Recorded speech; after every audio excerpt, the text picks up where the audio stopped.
할렐루야, 오늘도 참 감사한 하루입니다.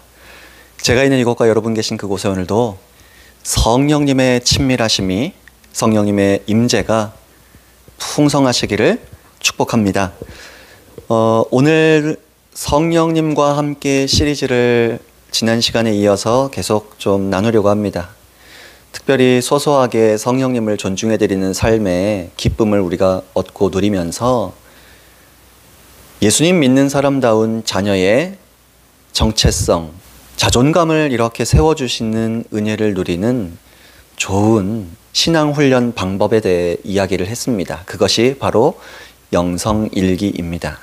앞 시간에 잠깐 설명해 드렸다시피 보편적으로 영성일기라고 우리가 흔히 듣고 알고 있는 내용과 제가 사용하는 영성일기의 방법은 조금 다른 점이 있습니다. 영성일기는 내가 이렇게 했다, 오늘 이게 후회됐다, 예수님 믿는 사람으로서 내일은 이렇게 살아야겠다, 이런 기도 제목이 생겼다, 오늘은 이런 은혜의 시간을 보냈었던 것 같다, 내일도 그런 은혜를 누리면 좋겠다, 이런 식의 1인칭 시점으로 내 이야기를 하나님 앞에서 반성하고 또 돌아보고 믿음으로 어떻게 살 것인지 결단하는 그런 내용들이 주를 이룹니다.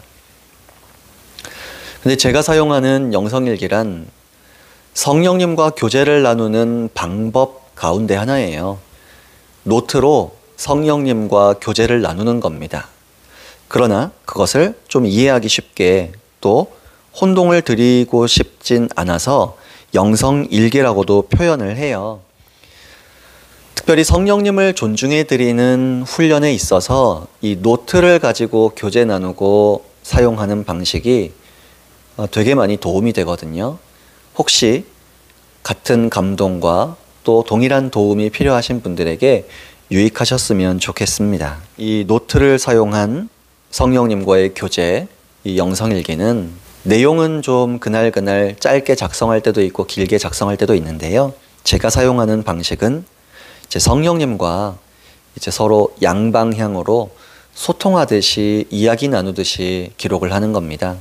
그래서 마음속으로 성령님을 찾고 성령님께 마음으로 고백한 다음에 이제 성령님의 감동과 함께 하심이 믿어지고 또 그 기쁨을 이렇게 주목하면서 글로 쓰는 거예요. 그래서 마음의 고백을 먼저 성령님께 드리고 이렇게 쓰는 거죠. 조금 작성하고 또 잠시 멈출 때도 있고 그래요. 그렇게 해서 성령님의 감동과 생각이 무엇인 것 같은지 또 기록을 하기도 합니다. 어떤 방식이든 어떤 형태가 되었든지 그게 중요한 건 아닌 것 같고요. 중요한 건 그 효과예요. 전통적인 방식의 영성일기를 사용하셔도 좋고요. 또 저를 통해 나누게 하신 이 방식을 사용하셔도 좋습니다.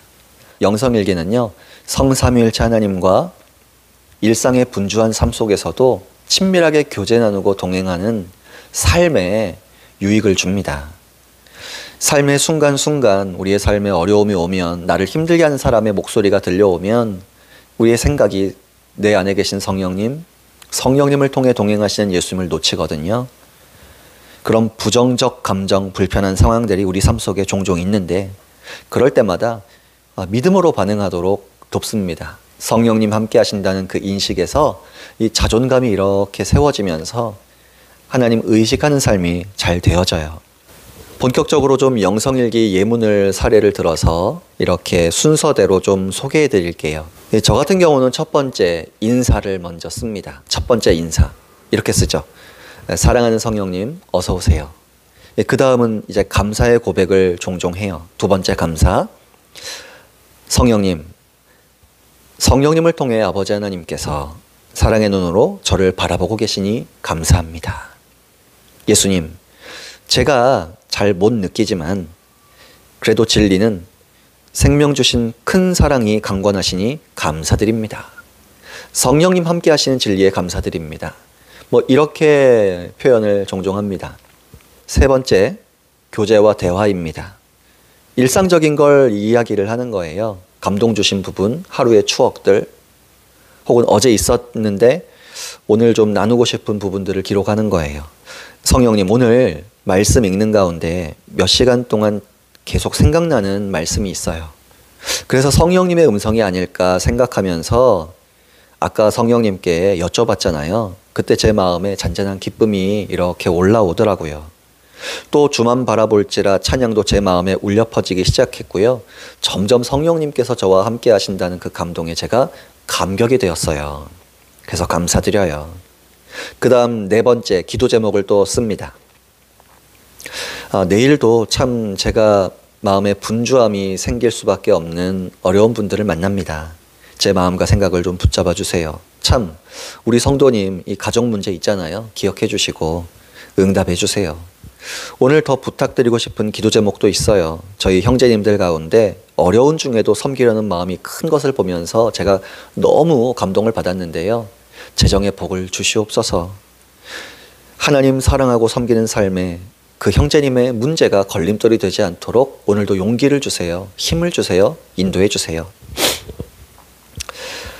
다섯 번째 결단입니다. 이렇게 고백하죠. 사랑하는 성령님, 성령님께서 언제나 저와 함께 동행하시며 도와주실 준비를 하고 계시니까요. 오늘보다 내일은 좀 더 제가 성령님을 존중해 드리고 싶어요. 내일은 좀 더 성령님의 가장 위대한 사역이신 예수님 바라보게 하시는 사역에 제가 잘 적응하고 저도 예수님 정말 사랑하는 마음으로 잘 바라볼 수 있는 하루가 되길 원해요. 말이나 상황이나 어려움보다 말씀과 성령님을 바라보겠습니다. 가장 귀한 친구이신 성령님, 오늘도 마음 깊이 사랑합니다. 뭐 이런 정도로 쓰고 마무리합니다. 간단하죠? 이 영성일기 매일 쓰셔도 좋지만 저처럼 격일로 작성하셔도 좋고요. 며칠은 매일 쓸 때도 있어요. 또 한 페이지 쓸 때도 있고요. 한 3페이지 쓸 때도 있습니다. 무엇보다 율법적으로 매이지 않으셨으면 좋겠고요. 쓰시면서 조급함보다 여유를 가지시고 사랑하는 마음을 담아서 우리 성령님께 진심을 담은 고백, 교제를 노트로도 기록한다. 그래서 노트로 성령님과 교제 나누는 방법도 영성일기의 한 종류다. 이런 정도로만 이해하시면 좋겠습니다.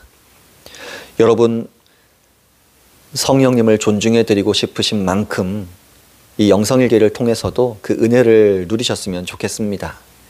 성령님께서는 오늘도 저와 여러분으로 하여금 예수님을 더 바라보고 사랑하도록 도우실 것입니다. 그런 예수님 사랑이 충만한 하루 보내시기를 축복합니다. 할렐루야.